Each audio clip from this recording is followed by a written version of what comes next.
할렐루야. 한 사람씩 내 집을 안위는 없고. 오늘 주에 내가 여러분과 함께 하기를 축원합니다. 이 자리가 복된 자리가 되시기를 축원합니다. 수행이 덜 된 사람이라고 하는 유머입니다. 고등학교 남학생이 서점 한쪽 구석에서 책을 보고 있었습니다. 한복을 입은 중년 남자가 다가오더니 철수라는 학생에게 말했습니다. 도를 아십니까? 학생이 대답하기를 아니. 그 남자는 황당한 표정으로 보아하니 나이도 어린 것 같은데 반말을 하면 됩니까? 내 마음이지. 그래도 그런 것이 아니지요. 남이야 반말을 하든지 말든지. 그 중년 남자는 얼굴이 점점 벌거지더니 철수에게 말했습니다. 야 임마, 내가 집에 가면 너만은 아들이 있어 임마. 어디서 반말이야? 이번에는 철수가 공손히 인사를 하더니 말합니다. 아직 수행이 부족하시군요. 이 세상이 무법천지입니다. 제가 한 2달쯤 지났나? 늦은 시간에 제 아내하고 일을 보고 들어오는데 우리 주차장 입구에 자동차 한 대가 딱 입구 중간에 막고 있어요. 그래서 여기 커피를 테이크아웃 하는 사람들이 자주 차를 대길래 그러려니 하고, 그래서 버스 있는 쪽으로 틀어서 몇 번 왔다 갔다 해서 진입을 하다가 이렇게 옆으로 이렇게 봤더니 차 안에 사람이 있어요. 그래서 차를 멈춰놓고 들어오려다가 아니, 차를 뒤에 대든지 앞으로 좀 빼든지, 왜 하필이면 입구에다 이렇게 막아서 내가 이거 몇 번 동안 왔다 갔다 하는 거 못 봤느냐고, 좀 피해주면 어떠냐고 그랬더니 짜리고 보는 거예요. 아니, 남의 주차장 입구에다 막았으면 피해주든지 아니면 다른 데로 대든지 해야 될 거 아니냐 그랬더니 돌아서 가면 되잖아요. 그러는 거예요. 돌아서 지금 가다 섰거든요. 그래 보니까 아주 새파랗게 어린애 한 20살 초반이나 될까 하고 지혜인 모습이 하나 하고 둘이 앉았는 거예요. 이야, 이거 열불딱이 나더만 진짜. 내가 예수 믿기를 잘했지 내 기질상 그런 년들은 밟아 죽였어요. 내가 나 성질 진짜 한성질 하는 사람이거든요. 근데 교회 앞에서 이거 새파랗게 어린애하고 싸우면 또 목사가 쌈났다고 할 테고 꿀꺽꿀 참는데 한 3일 동안 화가 안 풀려가지고 내가 밥이 안 넘어갈 정도에서 얼마나 억울한지. 아니, 아이고 죄송합니다 이러면 얼마나 좋아요. 요새요 아나무인이에요. 어른도 없고 애들도 없고 그냥 뭐 상아도 없고 이런 못된 문화들, 못된 사상들, 이 교회까지 들어오면 안 돼요. 우리 교회에서 자라나는 다음 세대들 예의 범절 잘 가르쳐야 돼요. 그리고 예의 범절 도덕을 잘 가르쳐야 돼요. 이거 세상에서는 기댈 데가 없어요. 요새 젊은 애들, 어린애들은 함부로 참견 못해요. 잘못하면 뺨 맞는 수도 생겨요. 물론 내가 뭐 목사만 아니니까 이거 산수갑산을 가더라도 야구방망이 가지고 휘두르겠는데 그럴 수도 없고, 그래서 꿀꺽꿀꺽 참고. 아니, 방귀 낀 놈이 큰 소리 친다고 세상에. 그렇게 하면 나는 없는 줄 알고 몇 번 해서 들어가면 죄송합니다 그거 앞으로 가든지 뒤로 가든지 그거 끝나는 거 아니에요? 돌아서 가면 되잖아요. 요지라라고 있더라니까. 여러분 당해보셨어요? 이런 일? 저 같은 사람은 또 참기가 더 힘들어요. 왜 어렵냐면 목사는 그래도 성직자면 존경받는 그룹이잖아요. 그런데 이거 뭐 이제 20살이나 됐을까 20살 초반이나 될까 그런데 눈을 부라리면서 막 덤비는데 참 속상하대요. 여기 이 아이가 수행이 덜 된 사람이라고 제가 유머를 던졌는데 나도 수행이 덜 돼서 그렇겠지만 하여튼 요 지경 속입니다. 여러분, 우리가 지난 주일날 41장에서 하나님께서는 고레스 왕이라고 하는 사람을 통해서 바벨론 포로로 잡혀갔던 이스라엘 백성들이 때가 되면 곧도로 자기 본국으로 돌아오게 될 것이라고 하는 희망의 메시지를 암시했어요. 그러다가 오늘 42장에 보면 고레스를 통하여 앞으로 메시아가 오게 된다 하는 것을 우리에게 말씀하고 있습니다. 그러면서 동시에 후반부에서는 불신 유다 백성들이 여호와의 종으로 불리면서 주님의 구속 사역을 외명하는 자의 심판도 아울러 경고하고 있어요. 이처럼 구원은 세상 모든 만민에게 주어졌습니다. 그래서 요한복음 3장 16절에 보면 하나님이 세상을 이처럼 사랑하사 독생자를 주셨으니 누구든지예요. 돈이 많든지 없든지, 잘났든지 못났든지, 지위가 높든지 낮든지, 많이 배웠든지 못 배웠든지, 누구든지예요. 누구든지 저를 믿기만 하면 구원받는다는 거예요. 이게 모든 백성, 모든 사람들에게 주신 공평한 구원의 초청입니다. 그런데 여기서 믿고 안 믿는 건 자기 개인의 자유예요. 아무리 성경 말씀이 그렇게 이야기해도 우리가 믿고 안 믿는 건 여러분의 자유입니다. 그러나 거기에 대한 응당한 대가는 우리가 책임져야 되는 거예요. 그건 하나님의 책임이 아닙니다. 지금도 우리 하나님께서 우리를 부르고 계세요. 마태복음 11장 28절에 보면 수고하고 무거운 짐진 자들아 다 내게로 오라 내가 너희를 편히 쉬게 하리라. 또 사도행전 16장 31절에 보면 주 예수를 믿으라 그리하면 너와 내 집이 구원을 받으리라. 우리가 잘 알고 있는 이사야 1장 18절에 보면 오라 우리 서로 변론해보자 이렇게 오라고 하세요. 오늘 저는 초청이라는 제목을 드렸어요. 초청. 예수 그리스도를 통하여 하나님께서 오늘 이 거룩한 주일 이 자리에 우리를 초청하신 줄로 믿습니다. 초청. 여러분 초청장 많이 받아보시죠. 그런데 누구네 뭐 잔치한다고 초청장 오는 건 부잣돈 들고 가야 돼요. 그런데 귀한 자리에 이런 자리에 초청받을 때 굉장히 영광스럽게 생각해요. 우리나라 사람들이 최고로 영광스럽게 생각하는 게 뭘까요? 그래서 제가 생각한다는 청와대 대통령이 초청하면 아마 최고 영광으로, 가문의 영광으로 알지도 몰라요. 여러분 가보시도 못했잖아요. 파란 집에. 나는 여러 차례 가본 사람이에요. 젊은 나이 때 노무현 대통령 때 처음으로 청와대 초청받아서 그 뒤에 몇 번 간 사람이에요. 그랬더니 커플식 해주더라고. 하얀 스텐으로 된 거 지금도 저기 있는데 요새는 약 깔기가 힘들어가지고 그래서 지금 약을 안 넣어줬더니 죽어서 못 찾는데 다음엔 한번 이 사람들이 얼마나 의심이 많은지. 그것도 뻥 아니야? 뻥? 무슨 뻥튀기만 먹었어요? 왜 이렇게 뻥이라고 그래? 그래서 물적 증거를 보여줘야 될 것 같아. 그 시기에 약 넣어갖고 이제 한번 차서 이거야 이러려고. 사람들은 이런 자리에 초대받으면 굉장한 자랑과 영광으로 알아요. 그러나 그 자리보다 더 귀한 자리가 이 자리인 줄 믿습니다. 이 자리는 복 받는 자리요, 이 자리는 은혜 받는 자리요, 이 자리는 구원 받는 자리요, 이 자리는 하나님의 영광 받는 자리요. 이렇게 귀한 자리가 없어요.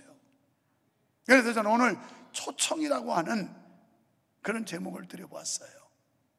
자, 먼저 하나님의 부르심을 듣고 안 듣는 건 개인의 자유지만 결과는 자신이 책임져야 되는데, 초청의 주인은 누구시냐? 메시아입니다. 하나님이 우리를 초청하는 거예요. 유목사가 여러분을 초청하는 거 아니에요. 교국 교역자가 여러분을 초청하는 거 아니에요. 하나님께서 우리를 오라고 부르시는 거예요. 오늘 주보에 나와 있는 찬양과 두 번째 부른 예수가 우리를 부르는 소리 다르죠. 원래 일부 예배 때 저기서 대기하고 같이 예배 참석하는데 뭐 주를 악모하는 자 이거길래, 이건 아니다.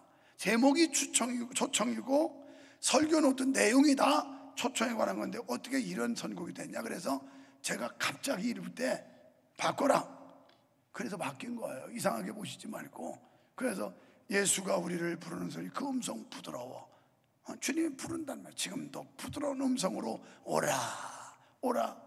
죄 있는 자도 와라, 병든 자도 와라, 가난한 자도 와라, 실망한 자도 와라. 다 오라는 거예요. 오라. 그래서 전쟁에서는 하나님께서 바사왕 고레스를 일으키사 택한 백성 이스라엘을 바벨론에서 본토로 귀환시키는 놀라운 구원과 해방의 역사를 예언하셨습니다. 그런데 본장에 오면서는 이 이스라엘의 해방이 역사적인 저 이스라엘의 유다 백성들 거기에 국한되는 게 아니고 영적 이스라엘 백성, 오늘 이 시대 그리스도 안에 있는 저와 여러분에게 주시는 구원의 메시지라는 겁니다. 그러니까 무심령을 죄 가운데서 구원의 길로 인도하시는 하나님의 사역이 구체적으로 예언된 내용이 오늘 이사야 42장이라고 보시면 돼요. 그런데 이를 하나님께서 한 종, 내가 붙드는 종, 나의 기뻐하는 사람, 이렇게 소개하고 있어요. 1절에서. 그러면서 한 종, 내가 붙드는 종, 내가 기뻐하는 사람, 이 사람에게 내가 나의 신을 부어주리라, 이렇게 말씀해요. 신을 부어주리라. 그런데 실제적으로 마태복음 3장 16절에 가보면 예수님께서 요단강에 세례 받으시고 올라오실 때 하늘에서 비둘기같이 성령이 임했다, 이렇게 나와요. 여호와의 신이 임했다는 거예요. 그대로 이루어집니다. 이사야 적어도 한 7, 800년 전에 예언한 내용이 그대로 역사 속에 나타나요. 이루어진다는 거예요. 그래서 성경은 1.1핵이라도 변함이 없는 말씀이에요. 그냥 여러분 성경을 꽉 믿으세요. 그냥 글자 그대로 써 있으면 믿으세요. 자꾸 거기다가 자기 생각, 의심, 경험, 계산 이런 거 가미시키지 말고 성경이 그렇다면 그런 거예요. 오늘 강단에서 하나님의 말씀이 그렇다고 그러면 그대로 아멘 해야지 자꾸 자기 생각을 가미시켜요. 자기 의지 이런 것 때문에 역사가 안 일어나는 거예요. 또한 이분은 하나님, 우주 만물을 창조하시고 인생의 생사화복을 주관하시는 하나님 되신다고 5절에서 말씀하고 있습니다. 그러니까 우리가 믿는 하나님은 어떤 인생의 생사화복, 살고 죽고 화화복을 주장하시는 이런 하나님이라는 거예요. 믿습니까? 믿으시면 아멘 합시다. 그리고 8절에 보면 하나님께서 받으실 영광과 찬송의 옷을 입히신 분이라고 말씀해요. 그렇다면 이분이 누굴까요? 바로 구세주, 메시아, 그리스도이십니다. 여기 소개하고 있는, 여기 등장하고 있는 주인공이 누구냐? 구세주, 메시아, 그리스도, 하나님의 종이라는 말이에요. 그러면 이분은 어떻게 사역하신다고 예언하고 있을까요? 2절 말씀에 보면 이분은 결코 요란스럽거나 화려하거나 자기를 과시하지 않는다는 겁니다. 오히려 그들보다 더 낮아지신다는 거예요.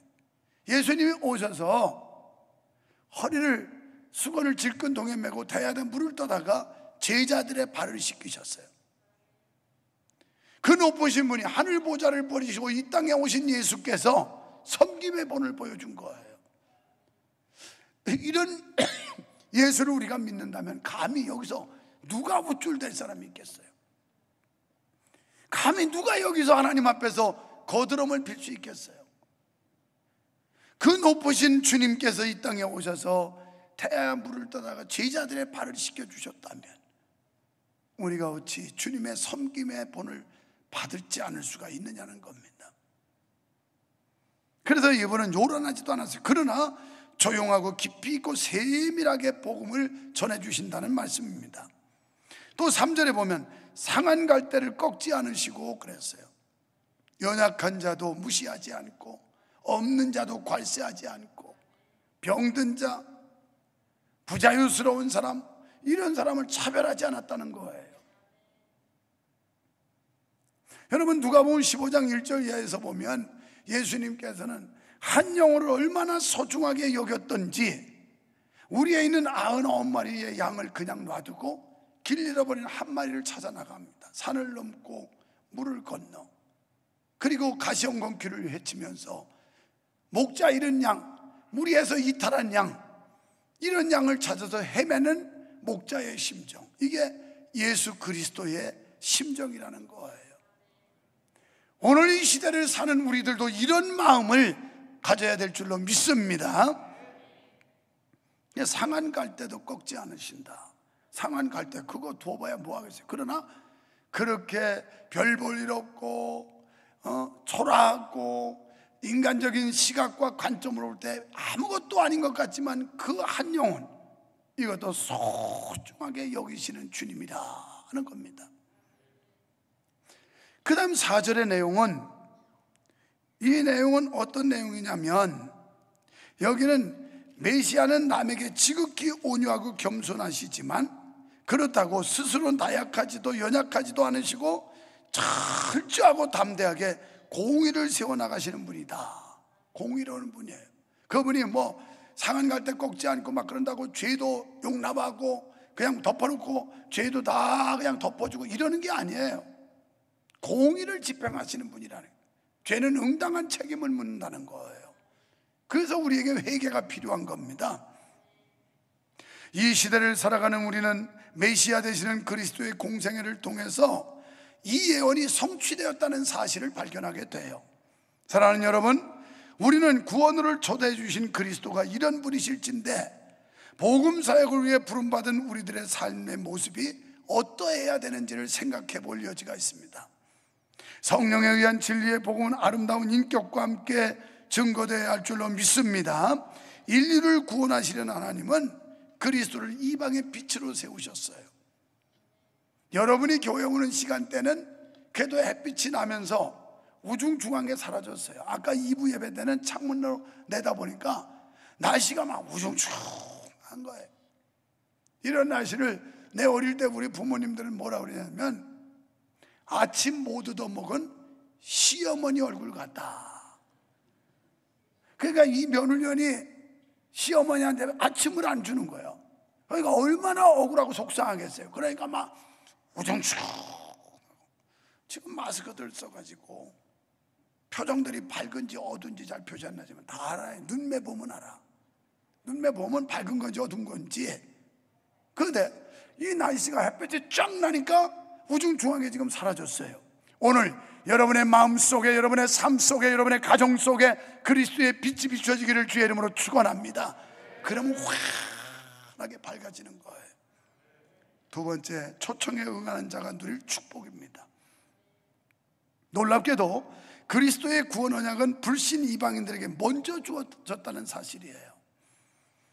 이들은 여기 소개하는 대로 항해하는 자, 바닷 가운데 만물과 섬, 광야와 거기 있는 성읍들, 게달 사람들의 촌락들, 셀라의 거민들로 불리는데 여기에 해당하는 사람들은 모두가 다 이방인들이에요.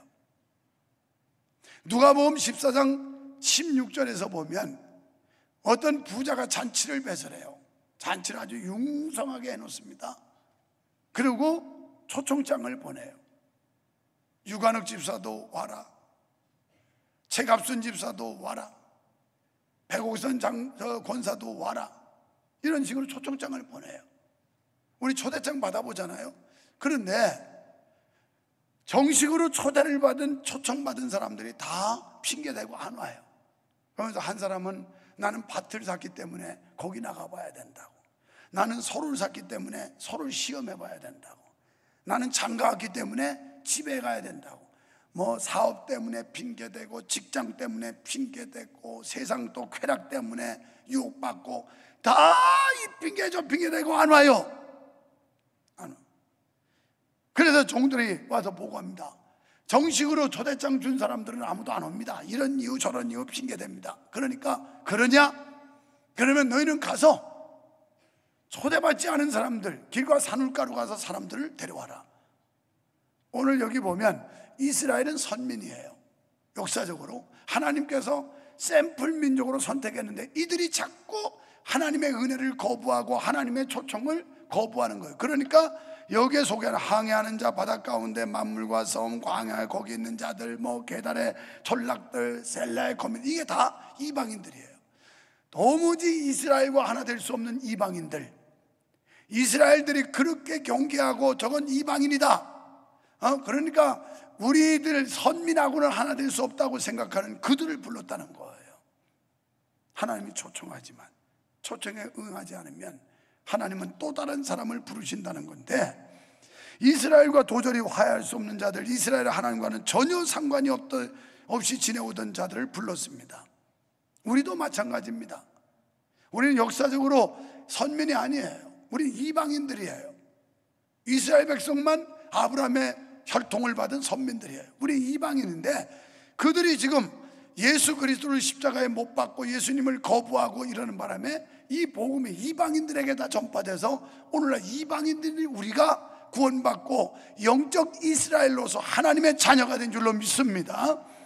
이게 보통 영광이 아니에요. 엄청난 축복이에요. 엄청난 축복. 자, 이런 은혜가 얼마나 놀랍고 큰지, 이런 하나님의 은혜를 깊이 깨닫고 느끼는 사람은, 이런 사람들은 어떤 결과가 오느냐, 심지어 옥중에서도 찬양이 나오고 환난과 핍박에서도 넘치는 기쁨을 주체하지 못합니다. 이게 바로 축복이에요. 주님이 초대에 응한 사람들. 그래서 대표적으로 구약의 다윗이라는 하는 인물은 아들놈한테 반역당했고, 또 자기 그 충신들이 막 반역도 하고, 그리고 나중에 그 장인되는 사울이 하여튼 얼마나 집요하게 다윗을 해코지하고 죽이려고 쫓아다니고, 때로는 광야에, 때로는 동굴에, 뭐 얼마나 많은 서름과 억울함이 있었는지 몰라요. 잘못도 없이. 그래도 그가 지은 시편의 내용들을 보면 하나님을 찬양하고 하나님께 감사하고 하나님께 영광 돌리는 그런 시들로 꽉 차 있어요. 이게 바로 주의 초청을 받아 주님을 만난 자들의 축복된 삶이에요.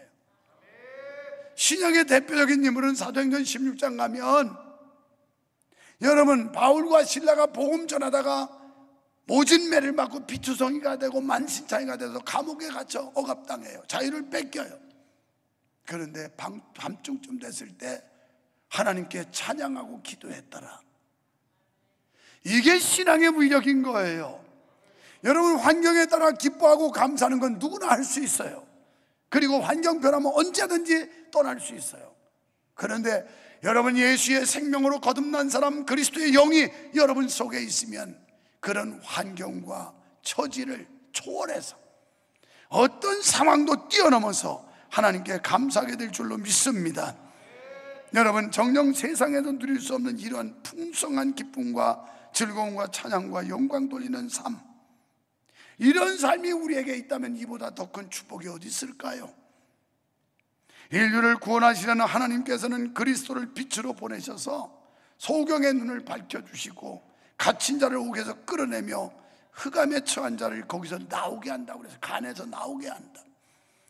오늘 여러분, 예수 그리스도의 생명을 받고 예수 그리스도를 만나기만 하면 여러분을 옥조이던 환경을 뛰어나올 수도 있고, 여러분을 압박하던 두려움에서 자유함을 얻을 수도 있고, 불안과 조조와 염려와 번민 속에서 참된 평화를 얻게 될 줄로 믿습니다. 이게 그리스도의 생명의 역사예요. 예수께서 이 땅에 오신 것은 사탄의 일을 멸하여 우리를 죄와 사망의 법에서 해방시키려 하심이라고 말씀합니다. 그래서 요한일서 3장 8절에 보면 하나님의 아들이 나타난 것은 마귀의 일을 멸하려 하심이라. 로마서 8장 1절로 2절에 그리스도 예수 안에 있는 자는 결코 정죄함이 없나니 생명의 법이 사망의 법에서 해방하였노라. 우리가 사망의 마귀의 그 소나기에 잡혀가지고 농락당했던 우리를 예수 그리스도 안에서 자유함을 주셔서 이 생명의 법이 사망의 법에서 우리를 해방시켰다는 거예요. 이런 은혜가 이 귀한 자리에 초대받은 여러분에게 일어나기를 축원합니다. 하나님께서는 이방인인 우리를 부르셨습니다. 그리고 그리스도의 임무를 받아 땅 끝까지 복음을 전하는 선교적 사명을 주셨다는 걸 믿으시기를 축원합니다. 그래서 마태복음 28장 19절에 보면 그러므로 너희는 가서 이렇게 나왔어요. 그러므로는 가라는 거예요. 교회만 뭉쳐있는 게 아니라, 여기만 모여있는 게 아니라 가라는 거예요. 가서 모든 족속으로 제자를 삼아 아버지와 아들과 성령의 이름으로 세례를 주고 내가 너희에게 분부한 사명을 위임하셨습니다. 분부한 모든 것을 가르쳐 지키도록 해줘라. 제자 삼으라는 거예요. 믿지 않는 사람들에게. 할렐루야. 그래서 우리가 이 부활절을 앞으로 맞이하게 되는데 2주 후에 올 부활주일, 이때 계란 나누는 행사를 하는 거예요. 계란.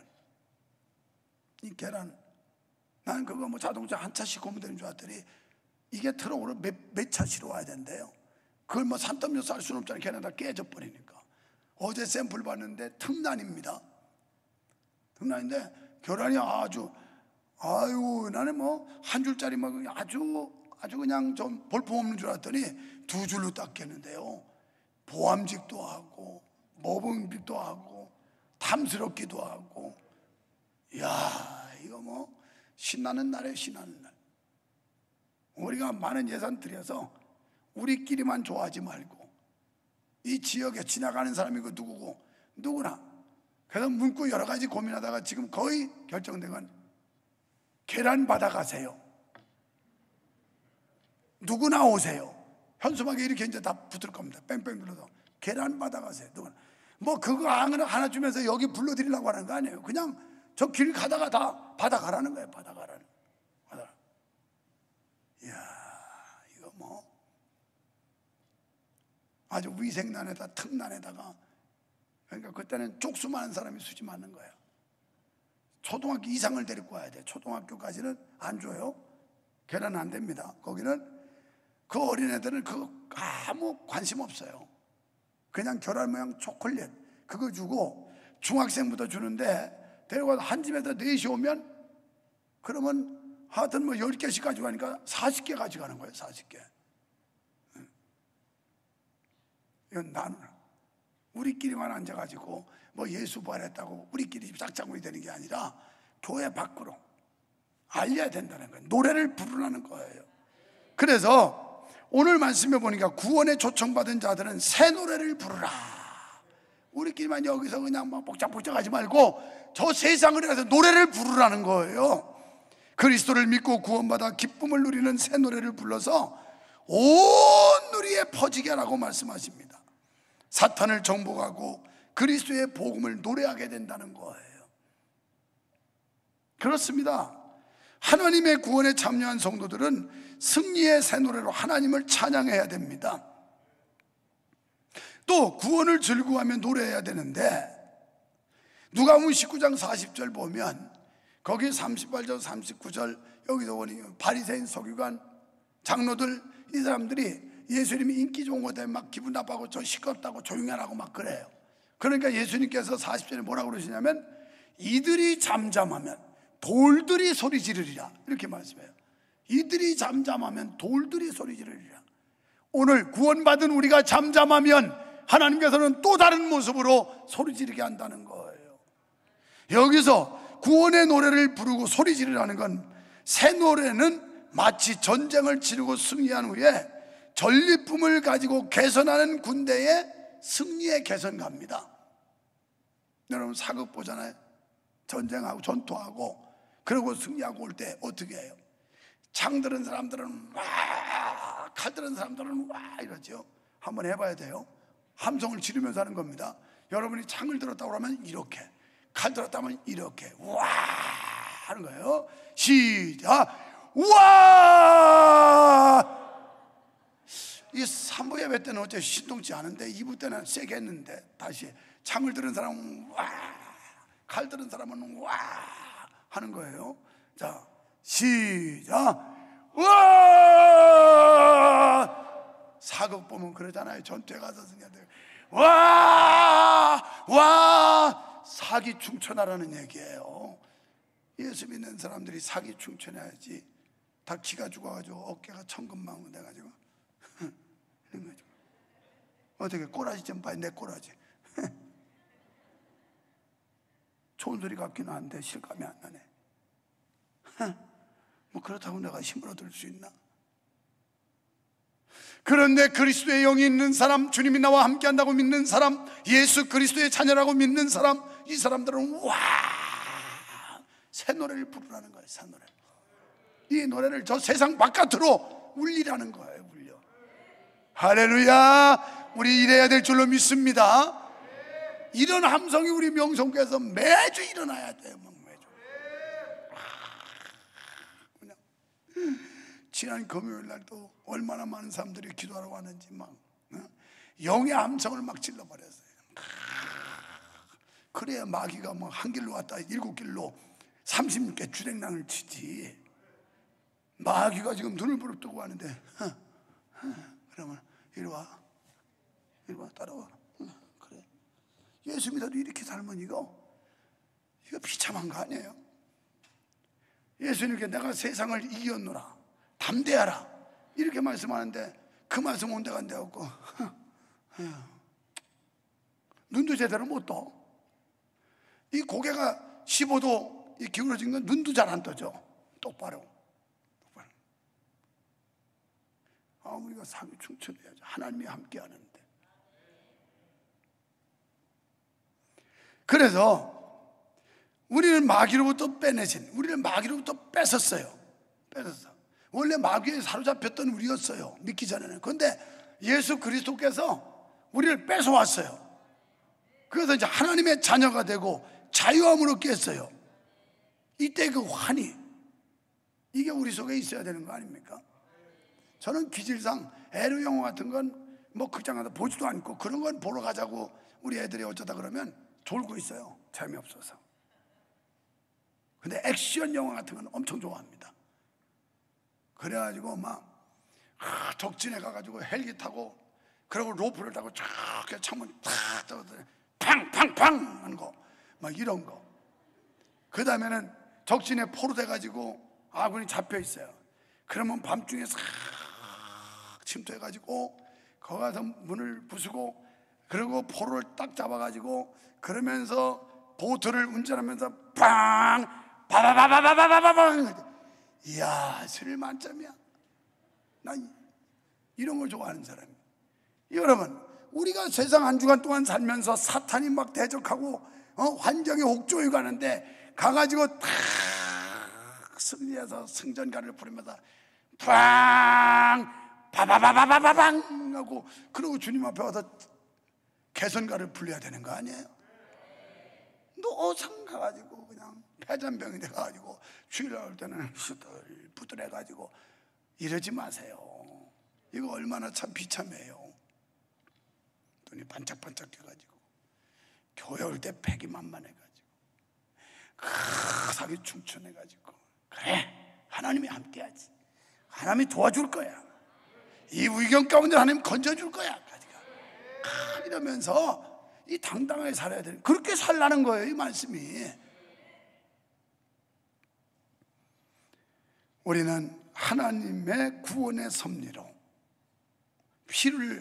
주님이 피로 값주고 사신 귀한 자예요. 얼마나 소중한 자인지 몰라요. 엄청난 대가를 지불하셨어요. 예수 그리스도가 피값을 주고 우리를 산 사람들이에요. 이 은혜의 찬양과 기쁨으로 영광 돌려야 되지 않겠습니까? 내 영혼이 은총 입어 중한 죄짐 벗고 보니 슬픔 많은 이 세상도 천국으로 와도다. 할렐루야 찬양하세. 지난 죄는 사함받고 주 예수와 동행하니 그 어디나 하늘나라.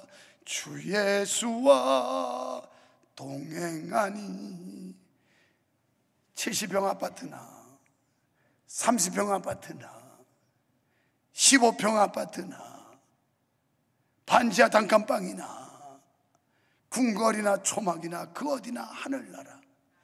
이게 초월적인 믿음이에요.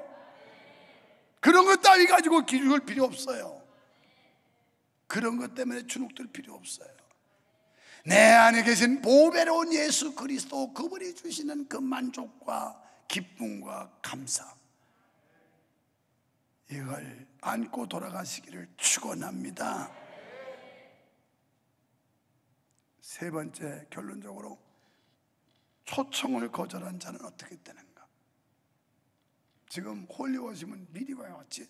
내가 이거 다 카피해서 다 줬는데 이거 보고 있으면 지금 이제 세 번째 되지를 않은구나, 이쯤 올라가면 될 텐데 그냥 계속 있어요. 난 뭐 미리 정보 다 줬는데 이거 책임자가 안 전해줬으니까. 저분들은 지금 뒤에서, 무대 뒤에서 언제 끝나지? 아직 멀었거든요. 모든 사람이 세상에서 이렇게 찬양과 감사의 삶을 사는 건 아니에요. 교회 다녀도 진정으로 주님의 영이 없으면, 주님을 만나지 못한 사람은 매갈이 없이 살게 돼요. 감사도 감격도 없어요. 교회 오는데 발걸음이 무겁고 천근만근되고 이래요. 그런데 이 은혜를 경험한 사람들은 교회 오는 발걸음이 얼마나 신나는지 몰라요. 그냥 얼마나 가벼운지, 막 사뿐 이래와요. 교회로 오는 자동차 핸들이 얼마나 잘 돌아가는지, 너무 돌리지 마요, 사고 나니까. 얼마나 가벼운지 몰라요. 여러분은 다 그런 분들인 줄로 믿습니다. 우리 이런 은혜 속에 살자고요. 이런 은혜 속에. 본장의 후반부에서 이사야 선지자는 유다 백성을 향해서 회개를 촉구하며 진노와 심판을 경고해요. 이걸 잘 들어야 돼요. 이들은 하나님의 은혜로 주의 복음을 만방에 선포할 도구로 부름받은 여호와의 종이라고 19절에 말씀해요. 자, 이 말씀은 하나님이 우리를 선택하사 부르셔서 하나님 자녀 삼으신 건 목적이 있다는 거예요. 하나님의 뜻이 있다는 거예요. 하나님의 종으로 삼아서 만방에 이걸 선포하라고 우리를 불러주셨다는 겁니다. 그냥 일대의 관계에서 구원이라면 오늘날 천국 가버리면 돼요. 여기 더 이상 살아야 될 이유가 없어요. 그런데 지금 우리를 생존케 하시고 생명을 연장시키시는 건, 하나님은 우리를 통해 이루실 계획과 뜻이 있고 받으실 영광이 있다는 거예요. 이스라엘 백성을 선택한 건 그런 목적이 있었는데 목적에 빗나간 거예요. 이스라엘 백성들이. 그들의 생활은 앞에서 언급한 여호와의 종과 같지 않았다는 겁니다. 그래서 선지자들은 이들을 귀머거리 소경이라 이렇게 표현하고 있어요. 귀가 있어도 듣지를 못해요. 눈이 있어도 보지를 못해요. 귀머거리 소경이다. 어떻게 여호와의 종들이 이렇게 귀머거리 소경이 되었느냐? 조상 때부터 그렇게 많은 기사와 이적과 표적을 보여줬음에도 불구하고 어찌하여 너희가 하나님의 은혜를 깨닫지 못하냐, 이 뜻이에요. 20절에 그렇게 많았네. 오늘 하나님께서 우리에게 엄청난 은혜와 하나님의 살아계신 역사를 보여줬음에도 불구하고 아직도 믿음이 없이 휘둘리고 있고 갈팡질팡하고 이러고 있지 않느냐는 거예요. 선지자는 장래 바벨론의 포로로 끌려가는 이유도 여기 있다고 말씀해요. 하나님께서 많은 표적과 은혜를 내려줬지만 깨닫지 못함으로, 배은망덕함으로 너희는 결국 바벨론의 포로로 잡혀간다. 지금 요 시기만 해도 아직 포로로 잡혀가기 전이에요. 전 단계에서 예언의 말씀을 주고 있는 겁니다. 얼마나 그 심령이 완악하고 강팍했던지 25절에 보니까 사방에서 하나님의 진노의 불이 밀어닥치고 그 몸에 불이 타도 개의치 않는다, 이렇게 지적하고 있어요. 도무지 깨닫지는 못하는 거예요. 얼마나 강팍하고 완악한지. 여러분, 주의 복된 말씀에 눈 멀고 귀 먹은 자들의 다친 심령이 다 이렇습니다. 그 결과는 비참할 수밖에 없어요. 택한 백성이라 자처하는 우리의 심령은 과연 어떠할까요? 지금 우리의 믿음은 어느 수준일까요? 귀머거리 소경 같은 그런 위치에, 그런 형편에 있지는 않나요? 하나님의 말씀이 외쳐져도 들리지 않고, 하나님의 역사를 보여줘도 보이지 않고, 성령께서 우리 속에 감동해도 마음에 움직임도 없는 완악한 심령, 혹 우리가 그런 상태에 지금 있지는 않나요? 하나님께서는 자기 백성에게 하나님의 의를 드러내요 세계적인 구원 역사를 이루어 영광 받으시기를 원한다는 거예요. 단순히 우리 한 사람 구원하는 거 끝나는 게 아니라 우리를 통해서 세계 모든 백성이 구원받고 하나님의 영광이 드러나기를 바라신다는 겁니다. 그러나 하나님의 종은 한결같이 소경과 귀머거리가, 그 당시에 하나님의 백성들이 귀머거리가 되었어요. 사랑하는 성도 여러분, 하나님의 음성을 들을 수 있는 영의 귀가 열리시기를 축원합니다. 하나님의 역사를 볼 수 있는 영안이 열리시기를 주의 이름으로 축원합니다. 그래서 이 시대에 살 길은 우리가 하나님의 말씀을 듣고 보아야 합니다. 그리고 우리가 할 일은 이 하나님의 역사를 많은 사람들에게 알려야 합니다. 우리와 함께 하시는 위대하신 하나님, 그분을 찬양하고 그분을 소리 높여 전파해야 될 줄로 믿습니다. 하나님 아버지 감사합니다. 자격 없는 우리를 택하사 구원하시고 부르셔서 하나님의 백성 주의 자녀 삼으심은 하나님이 이루실 계획이 있고 우리를 통해 행하실 목적이 있어서 우리를 구원하심을 믿습니다. 하나님의 위대하신 사랑에 감격하게 하시고 어떤 환경과 상황도 뛰어넘을 수 있는 신앙의 힘을 우리에게 부어주셔서 주님의 역사를 만방에 알리며 늘 승전가 부르며 개선가 부를 수 있는 살아있는 믿음의 사람들 되게 하여 주시옵소서. 예수님 이름으로 기도하옵나이다. 아멘.